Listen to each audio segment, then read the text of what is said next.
मित्रों नमस्कार, मैं के मिश्रा आज आपके समक्ष पुनः हाजिर हुआ हूँ।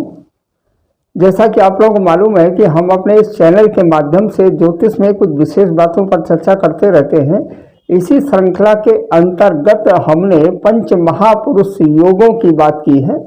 जो हमारे पंच तारा ग्रह हैं, जैसे मंगल है, आपका मंगल है, बुध है, गुरु है, शुक्र और शनि, ये 5 ग्रह व्यक्ति के जीवन में बहुत बड़ा बदलाव लाते हैं। और इन्हीं ग्रहों से जो बनने वाला योग है, जैसे मंगल से बनने वाला योग हमारा रोचक योग होता है, बुध से बनने वाला ग्रह हमारा भद्र योग होता है, गुरु से बनने वाला हमारा हंस योग होता है, और शुक्र से बनने वाला हमारा जो योग होता है मालव योग होता है, और शनि से बनने वाला योग हमारा हंस योग होता है।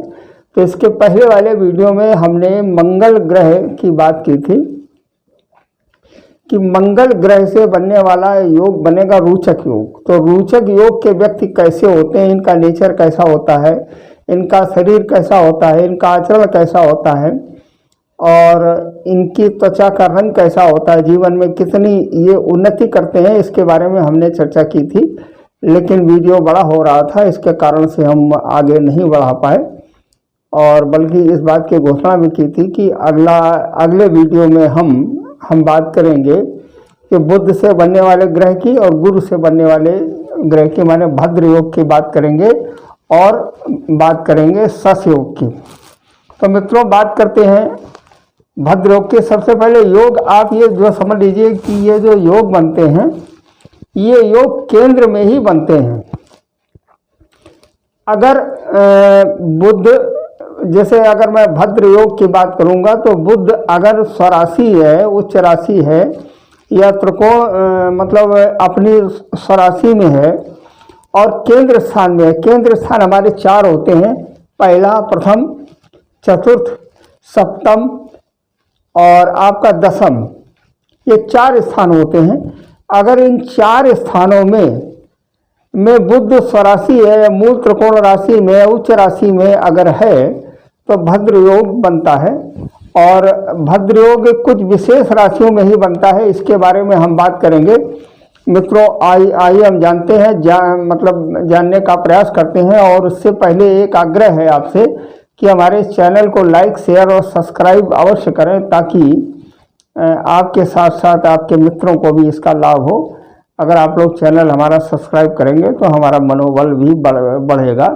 मित्रों बात करते हैं हम भद्र योग की। भद्र योग जो बनता है वो बुध ग्रह से बनता है। बुध स्वराशि, मूल त्रिकोण राशि या उच्च राशि का होकर लग्न से केंद्र में स्थित होता है, माने 1, 4 साथ में होता है। एक तो हो गई हमारी लग्न, और चौथा हमारा जो भाव है, चौथा सुख भाव हो गया, और 7वां पत्नी भाव, 10वां कर्म भाव हो। अगर इन स्थानों में स्थिति अगर बन रही है किसकी, बुध की, तो ये भद्र योग बनाता है। इस योग वाले जातक लंबे होते हैं, इनकी लंबाई ठीक होती है, गुलाबी रंग वाले होते हैं। इनका जो कलर है वो हल्का सा सफ़ेद कलर होता है, और गुलाबी आभा लिए हुए व्यक्ति होते हैं, काफ़ी सुंदर व्यक्ति होते हैं। क्योंकि बुध खुद में राजकुमार है, राजकुमार एक अच्छा ग्रह है, इसलिए इनमें सुंदरता की स्थिति रहती है। ऐसे जातक मधुर भाषी, क्योंकि बुध वाणी का कारक है, तो लिहाजा वाणी इनकी बड़ी प्रिय होती है, बहुत प्रिय वाणी इनकी होती है। ये परोपकारी भी होते हैं, दूसरों का उपकार भी करते हैं। जो गुण राजकुमार में होते हैं वही गुण इनमें होते हैं। कीर्तिमान एवं धनवान भी होते हैं। भद्र योग 4 लग्नों में बनता है। खासतौर से अब उन लग्नों की बात करते हैं, कौन कौन से लग्नों में बनता है। मिथुन लग्न में, कन्या लग्न में, धनु लग्न में और मीन लग्न में। इन 4 लग्नों में ही भद्र योग का निर्माण होता है। इसके अलावा अन्य लग्नों में भद्र योग का निर्माण नहीं होता है।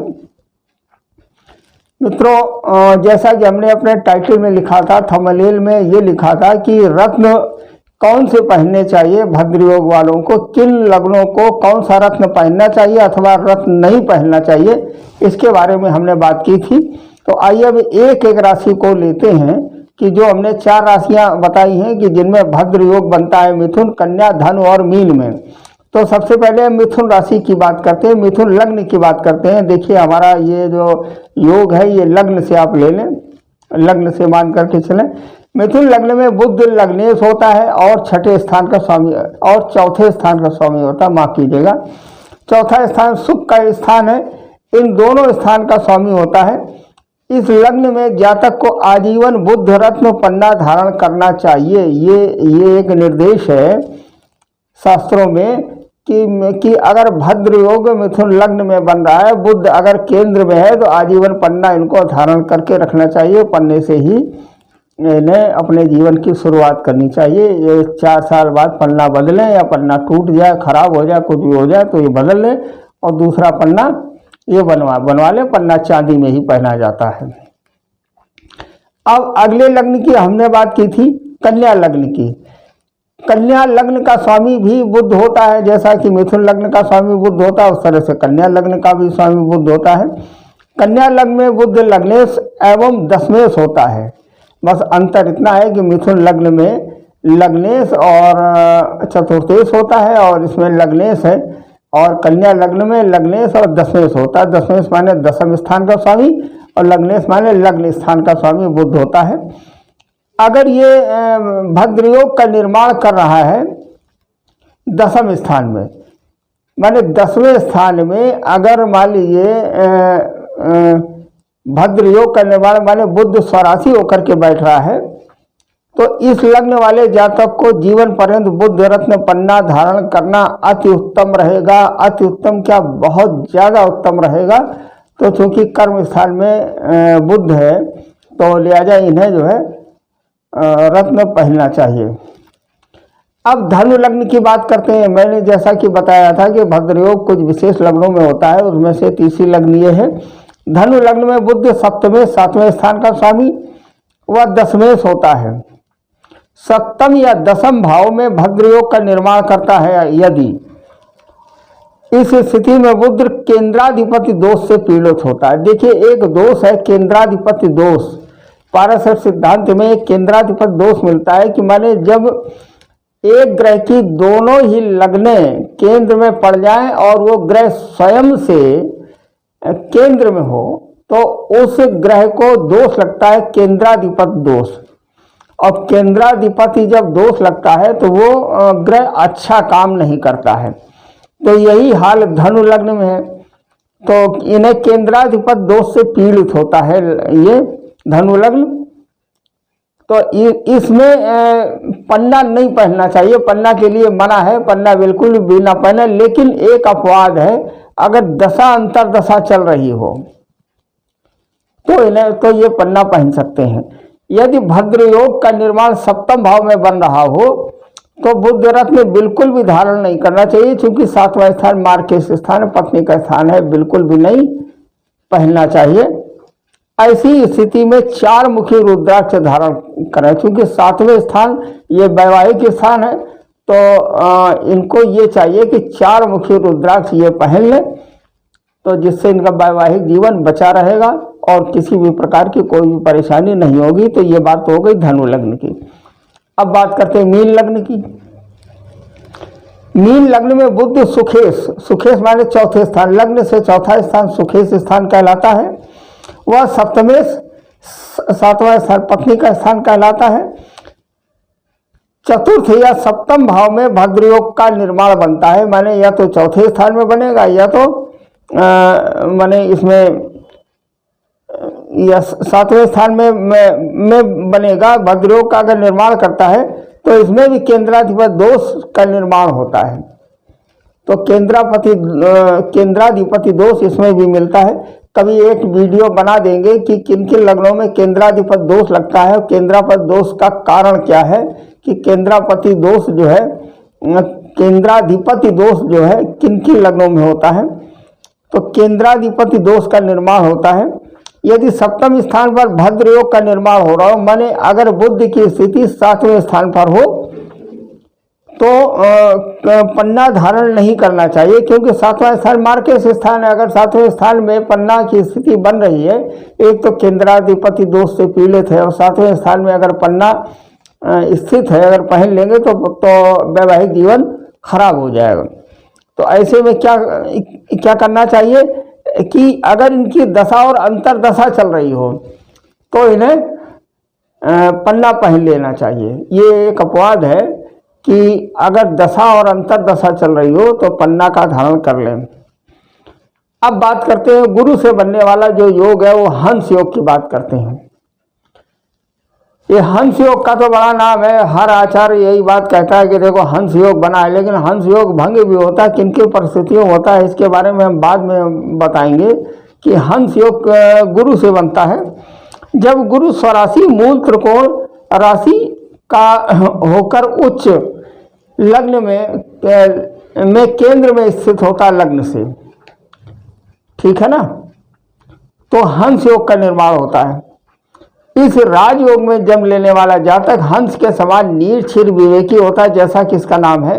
हंस को जानते हैं, हंस बड़ा शर्मीला और बहुत ही स्वाभिमानी पक्षी है।